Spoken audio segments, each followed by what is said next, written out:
What's up, crew? This is William here, coming at you from my old boys' room in Gothenburg and WilliamWesterlund.com. Okay, so as you can see, it's not my boys' room anymore. It's like a rental place. My parents put this up on Airbnb. So if you come to Gothenburg, hit me up.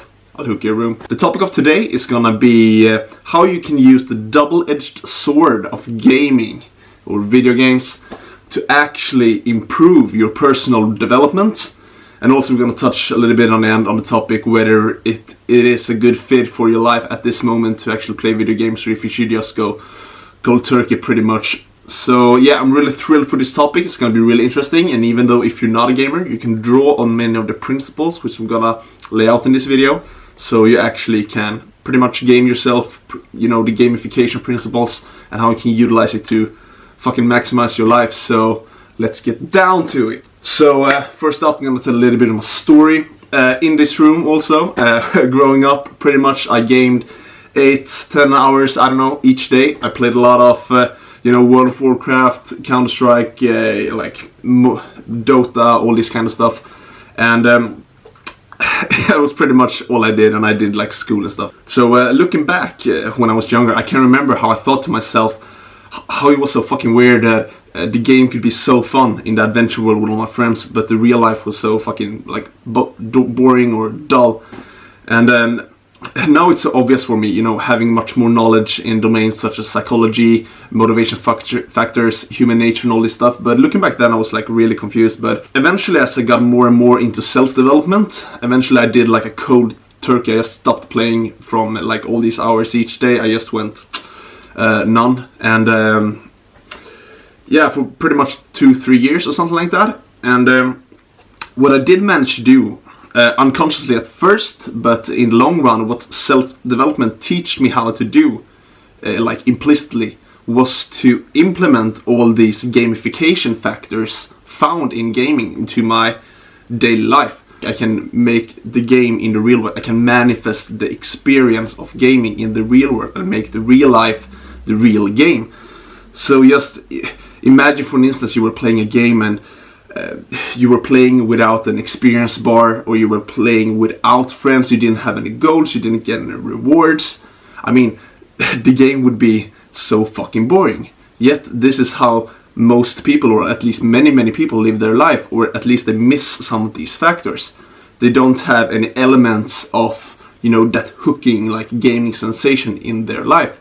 I think the best analogy for all this would be the gym, at least personally, because that's where I pretty much found out that I could implement all of these stuff. I could implement the experience bar, I could implement the friends, I could implement the grind, the rewards, the goals, and put it into an activity. I could make like a game that was just as fun as the game in the computer, but in the real world. So as I learned more about nutrition and learn more about training, I was 100% confident that if I followed the process, eventually I would reach success, where I would reach the max full end of the experience bar and level up. And that was a crucial realization for me, that it felt like so surreal that I could level up in the real world. Although I didn't have the graphical or the visual experience bar, that's what I could visualize, like in the mirror. I could see my muscles grow, I could see everything grow, I could see myself level up in the mirror.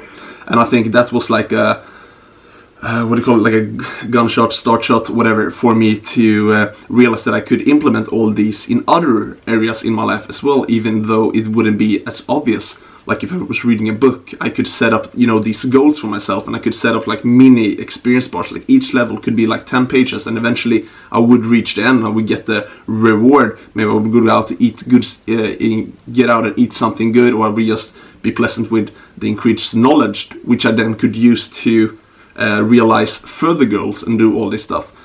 And I know that I'm not alone in this. I know so many of like YouTubers, bloggers, like really successful friends of mine that all have been like deep, true, hardcore gamers, and they also realized this, that they could transfer all that into your daily life. And I think that's so important. And also looking back, who you were in the game, who you were when you were gaming, is pretty much I would say it's like a truer reflection of yourself than you think or than you imagine. And I'm going to try to explain here that when I look back at myself as I was gaming, I can see so clearly what motivated me, and I could see so clear what I thought was most fun doing. And for example, I know I was so competitive in every game I played. I always wanted to be the best, but not necessarily that I had to beat all else. I just wanted, like, together with people, just improve and get better and better and climb the ladder. And that's, like, you know, it's so similar to just real life now, how I think it's so fun just to improve myself and do and achieve goals together with others, like climbing up the ladder of success, or call it whatever you want. And the thing is, before I realized that I didn't know that I had this drive before when I was younger. And that's also, like, super weird, because I didn't try to, I wasn't, like, really competitive at all back in the days. I mean, I was in sports and stuff, but sports, I thought it was fun. Surprise. But, like, in school or whatever, I wasn't really that competitive in the same manner. And I think that was, like, a really huge realization for me, that that if I just were to make everything a little bit of a competition with myself, everything would be so more fun, and I would grow so much more. So whether I'd be reading a book now, or I'd be trying just going to like a networking event, I'll make it like a competition with myself. Oh, let's see how many people I can talk to, or whatever, or just see how exactly how many books I can read per month. And they just set up these goals, set up these quests, and just reach the new level each time. I think that's like super important thing, to realize that you actually can transfer all this stuff into real life. Okay, so wrapping up here, I told you before that I went to 3 years cold turkey and I didn't game anything else. So the question remains, do I game anything now? Do I think that it is something that can be beneficial to actually game?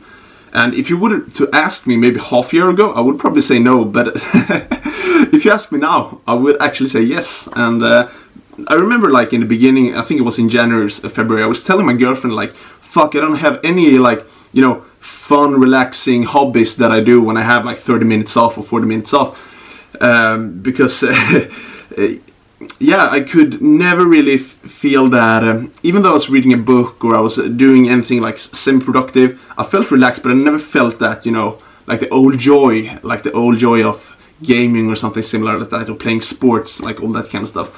So what I eventually decided to do was, yeah, I'm gonna try to actually do a little bit of gaming when I have 30 minutes off, and take up like a really competitive, challenging, mentally stimulating game, and pretty much see what happens. And what happened was, because I was afraid I was going to, you know, spiral out of control, like I'm going to be so sucked in, but what happened was actually the opposite. What happened was that it became, or it is right now, probably the most relaxing activity I feel that I can do. So if I get home after a long day, I'm so burned out, like sitting 30 minutes with the computer and doing a little bit of gaming, it's like, oh guys, it's like it's the bomb, it's the best. And I don't feel the urge that I have to play more, and I don't get addicted in the same way as I did before. I can really use it on, like, good terms, so to speak. So I don't think that gaming must be just, you know, detrimental to your everyday hustle, so to speak. If you really utilize the other principles we talk about in the other videos, if you utilize them correct, and it doesn't have to be a problem. Just set up some, like, good limits, some good rules to abide, or best practices when you game, and also make it fucking stimulating game. You don't have to pick the, like, boringest game in the world. Use something that you know you can just jump into 30 minutes, do it, and then go out. So yeah, that was this video. Don't be afraid to game, and use gaming to your benefit in your life. And I'll see you guys in the next video. See ya.